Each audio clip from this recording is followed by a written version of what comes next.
Oswego Lake Country Club, situated on the side of Iron Mountain, has been a focal point of the area since its founding by Paul Murphy in 1924, during the heart of the extensive era of the post-war 20s. To get a glimpse of Oswego's history, we take a brief visit to the beginnings of the town, the start of the club, how the golf course has changed over the years, and some of the notable people and happenings associated with the club. The club had to weather the difficulties of the Depression and World War II, and a number of golf course changes to emerge and mature as one of Portland's finest country clubs today. The town of Oswego was founded in 1850 by Alonzo Durham, who built a sawmill at the site of the present downtown area. Durham named the town after his native New York home.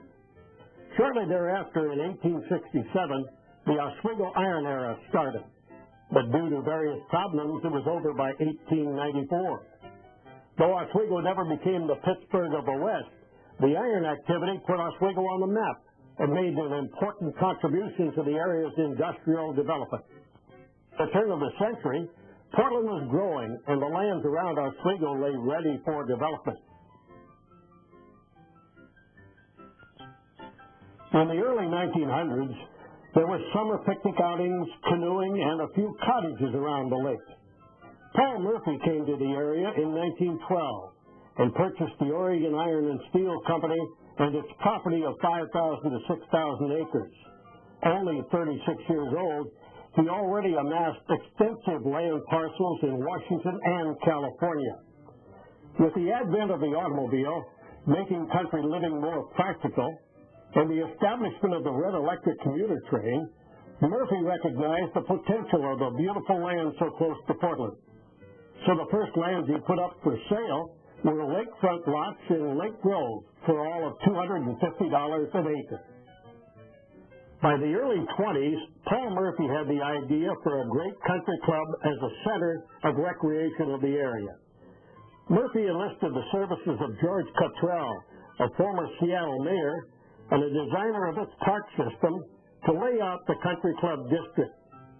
He established the Live Where You Play slogan, which was the basis for the district's development with its country club, equestrian trails, lake recreation, and home site development plan. About the same time, Murphy arranged for the great golf champion H. Chandler Egan to locate and design a golf course. Egan, who had moved west to Medford in 1910, began with a preliminary layout in 1923. After the club was organized in 1924, and Egan and Murphy settled on a final design, construction began by William H. Tucker and Sons of New York, who built or designed some 120 courses over their history, such as the Marion Cricket Club, the Los Angeles Country Club, and Del Monte, later known as Pebble Beach. Chandler Egan was a two-time U.S. amateur champion and five-time Northwest amateur champion.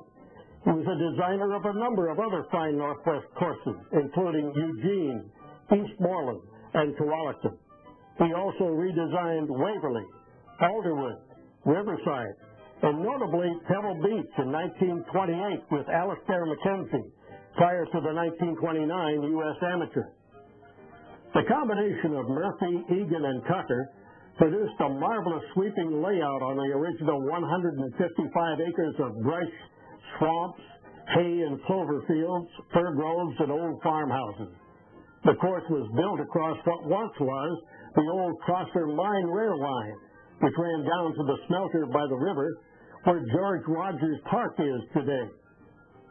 The original facilities designed by Robertson, Hay, and Wallace included the clubhouse, the pro shop building, tennis courts, badminton building, and lakeside swim area.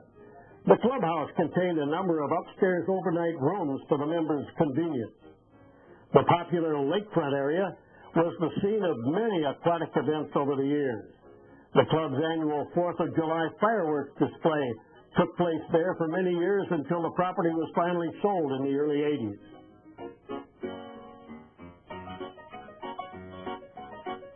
In 1928, the Portland Polo Association came together with OLCC, to build a polo field on 30 acres a mile west. By 1933, the Lake Oswego Hunt Club was formed and bought the property from the club. The first president of the club was Larry Newlands, followed by Norman Teach, shown here with other early directors, including Paul Murphy.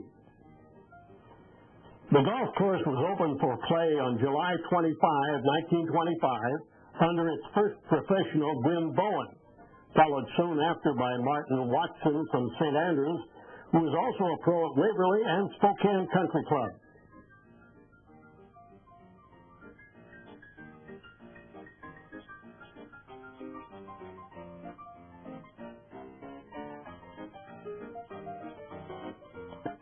The original course was a long, rugged, hilly, and difficult 6,700-yard par 73 layout.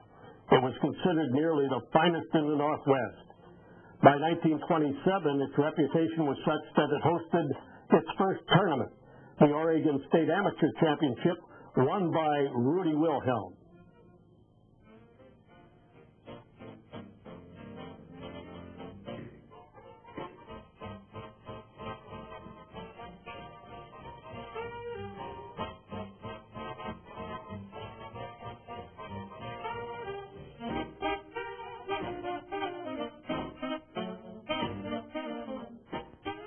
In late 1926, the great Walter Hagen came to Oswego on an exhibition tour of the Northwest.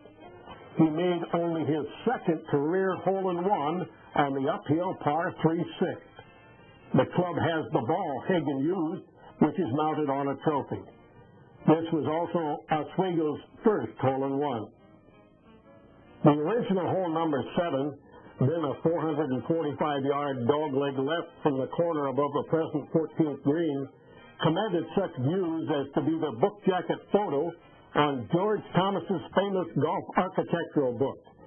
Photo of Oswego's original 15th and 17th were also featured in that book. The original uphill par 5 12th hole, rising from near the present 6th tee to a green above the present 14th green, required a tortuous climb from the preceding 11th green to the 12th tee. That's above today's 7th green. The club installed a one-of-a-kind elevator with a car pulled electrically up the hill on tracks. That hole was once the subject of a write-up in the London Times. Of the many wonderful holes on the original course, perhaps the most memorable one was the 160-yard par 3-15. Perched on the side of the Iron Mountain cliff with an expansive vista of the lake, some 500 feet below, it had a carry across a brushy hillside gully to a beautiful double-level Egan green. Below the green lay the entrance to a maze of mine tunnels 1.5 miles long, reaching nearly 1/3 of a mile under the golf course. The total original cost of the club, built by Murphy, was just over $400,000, including the golf course on 155 acres, the furnished clubhouse, and all other facilities. The club was to pay Murphy by the sale of 500 memberships to just $539 each. By 1930, after the stock market crashed, there were only 150 sold memberships. So in a generous renegotiation, Murphy agreed to accept only $90,000 for the remaining 350 memberships. The memberships then were sold for $200 on note. In 1930 as well, the first change to the course came about with the creation of the par 3 water hole as the third hole, instead of an uphill par 5 to where the 4th green is now. There were also other changes due to the elimination of an area beyond the present hole number 13, which had been a par 5, and the par 3, which had followed it up across what is now Uplands Drive and Egan Way. When the Depression and World War II came, there were still difficulties fulfilling the membership goals. By late 1942, another deal was struck with Murphy to again cut the debt. That required that the club be operated only as a country club until 1962. At the same time, a plan was developed to modernize the golf course to avoid the excessive climbing and eliminate the 4 holes on the upper westerly part of the course no longer needed. So between 1942 and 1945, the course was revamped on a smaller acreage. Par was reduced to 68.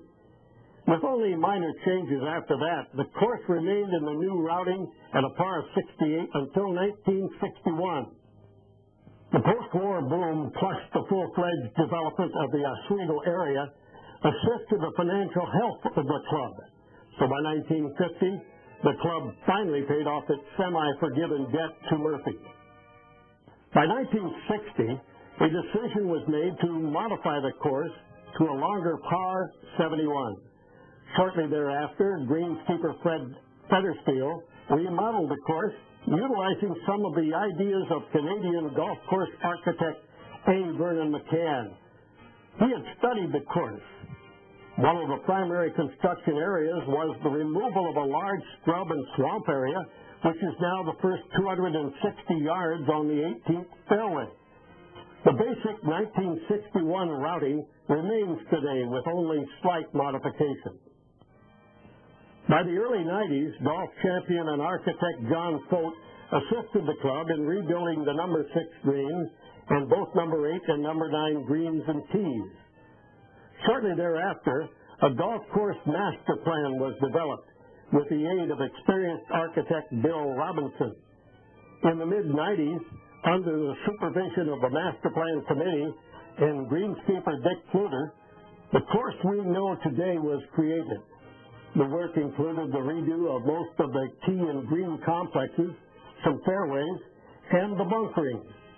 Robinson utilized some of the design themes of Chandler Egan, including retaining Egan's original 1925 greens at number 12, number 15, and number 16 and 18.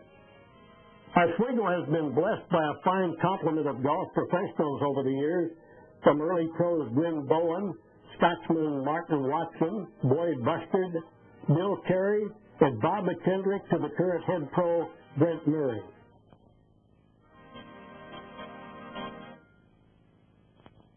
Bob McKendrick, Oswego's pro for over 40 years, from 1947 to 1987, is Oswego's most notable historical figure. He was honored, along with his brother Buck, by the creation of a McKendrick room in the clubhouse remodel of the early 90s. Bob McKendrick died in 1993 at the age of 70. He was one of the premier Northwest club professionals, had an outstanding playing record, including the Oregon Pro Match Play Championship. Bob was a member of 19 Hudson Cup teams from the late 40s through the 70s, which is a pro record, indicative of his consistently high level of tournament play over many years. Oswego's current pro, since the early 90s, Brent Murray, was an All-American golfer at Oregon, won 2 Oregon Amateurs in 74 and 78, has been an OPGA and Payless champion, and is the 1999 Northwest Open champion. Among the long list of past assistant pros at Oswego, Dale Rimillard was a golf shop assistant at Oswego for 30 years, from 1957 to 87. Buck McKendrick came in 1955 and was at Oswego for a total of about 20 years until his untimely death in 1981. Oswego has been well represented over the years by many fine competitive amateur golfers. To highlight just some on the list, Roy Wiggins was Oregon Amateur Champion in 36 and 41, a 3-time Tournament of Champions winner, a 4-time Senior Champion, and Oswego's Club Champion nearly 20 times. Ed Hike was Oregon Amateur Champion in 57 at Oswego and a runner-up in 61. Craig Griswold was a PNGA Junior Champion, a college All-American, and later as a pro, won both the Oregon and Northwest Opens. Chris Holzgang was an Oregon Junior and Oregon Amateur winner in 84 and 89. Craig Canada was a PNGA and Western Amateur Champion before starting a pro career. Possibly Oswego's finest tournament competitor has been Kent Myers, whose amateur Northwest competitive record is one of the best in the area's history. It includes 4 Oregon amateur titles in 3 decades, as well as wins in nearly 150 competitions over the years. That behind-the-back putting wizard has been a Hudson Cup team member a record number of times. Many other names could be highlighted. Here we see a list of many other fine Oswego players who have had tournament successes over the years.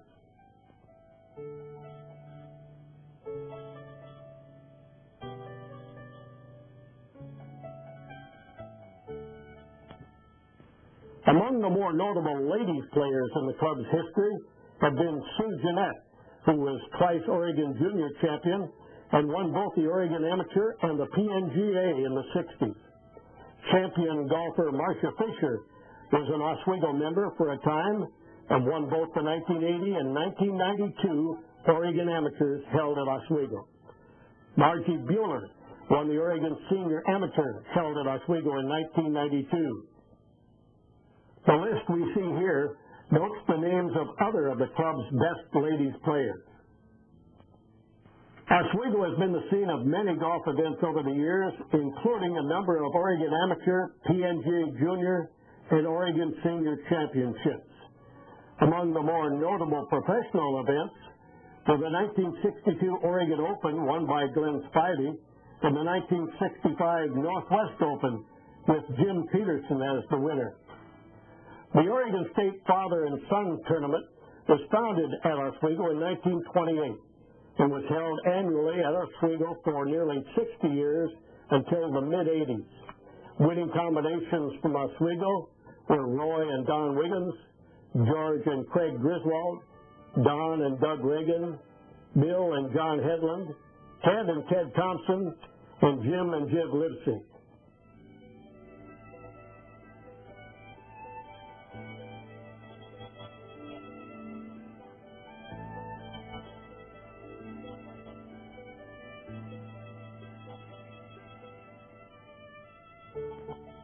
The record of the club's greenskeepers is not complete, but it is known that Clark Saltgiver was one of the early course superintendents, with pro Bill Carey handling dual duties in the early 40s for a combined salary of $100 a month.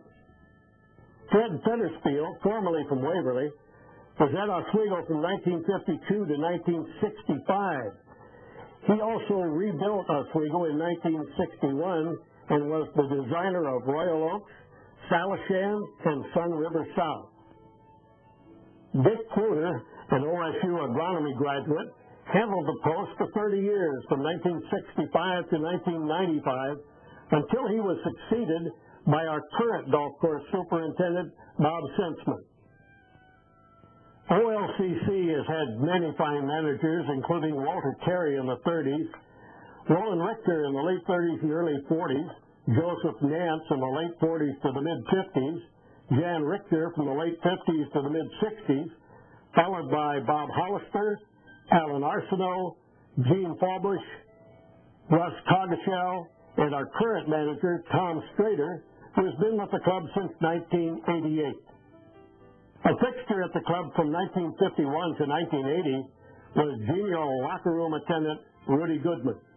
His successor, Tom Stevens, has now held the post for over 20 years. As we look back, Oswego Lake Country Club is the rich record of all those members and staff who have come and gone over the years, including many one-of-a-kind personalities. Here we see a list of some of the prominent Portland names who were Oswego's early members in the 20s and 30s. There have been a number of notable figures who have been Oswego members over the years.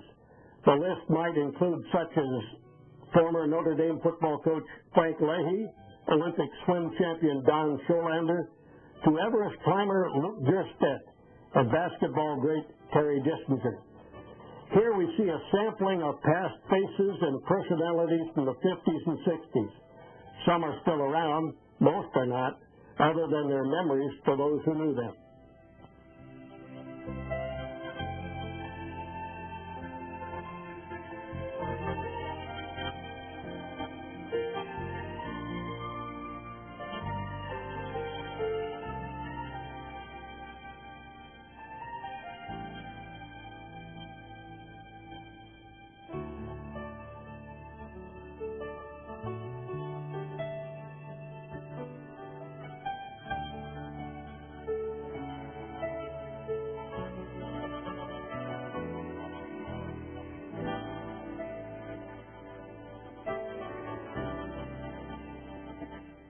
Today's roster includes some who have been around the club community going back to the 50s or before.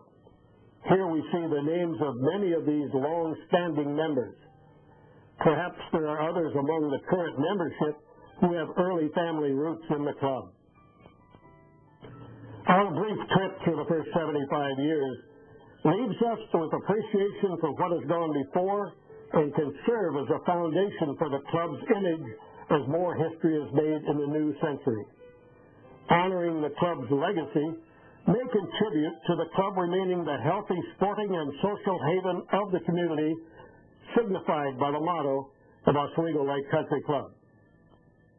As we close this 75-year chapter, we visit a few last pictures from the club's past.